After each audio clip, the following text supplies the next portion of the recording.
Once in a while, I come across a study that's so juicy I do an entire video about it. It's like my which fruit fights cancer better video, or the best cooking method one, or that one comparing thousands of foods. Well, this is one such study. A group of researchers at U of F, Gainesville, and Penn State set up an elegant experiment. We've known ounce per ounce that herbs and spices have some of the greatest antioxidant activities known, but that's in a test tube. Before we can ask if an herb or spice has health benefits, it's first necessary to determine whether it's bioavailable. This has never been done until now. They could have went the easy route and just measured the change in antioxidant level in one's bloodstream before and after consumption, but the assumption that the appearance of antioxidant activity in the blood is an indicator of bioavailability has a weakness.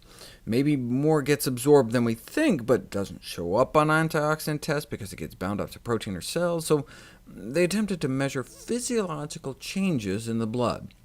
They were interested in whether absorbed compounds would be able to protect white blood cells from an oxidative or inflammatory injury, whether it would protect the strands of our DNA from breaking when confronted by free radicals. They also wondered if the consumption of herbs and spices might alter cellular inflammatory responses in the presence of a physiologically relevant inflammatory insult. What does this all mean? Well, what they did was take a bunch of people and had each of them eat different types of spices for a week. There's so many really unique things about this study, but one was that the quantity that study subjects consumed was based on the usual levels of consumption in actual food. Like, the oregano group was given a half teaspoon a day, the kinds of practical quantities people might actually eat once in a while. Then at the end of the week, they drew blood from the dozen or so people they had adding black pepper to their diets that week, and compared the effects of their blood to the effects of the blood of the dozen on cayenne, or cinnamon, or cloves, or cumin. They had about 10 different groups of people eating about 10 different spices.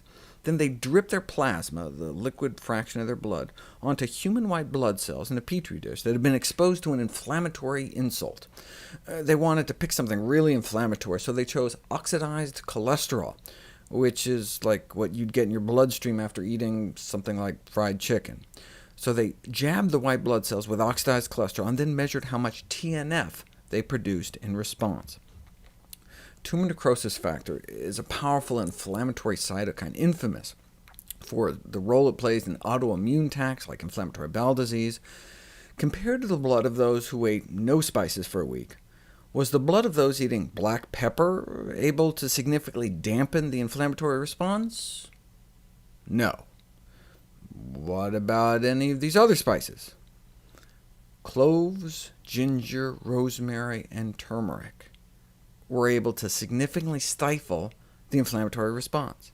And remember, they weren't dripping the spices themselves on these human white blood cells, but the blood of those who ate the spices. And so it represents what might happen when cells in our body are exposed to the levels of spices that circulate in our bloodstream after normal daily consumption. Not megadoses in some pill, just the amount that makes our spaghetti sauce taste good, or our pumpkin pie, or curry sauce. There are drugs that can do the same thing.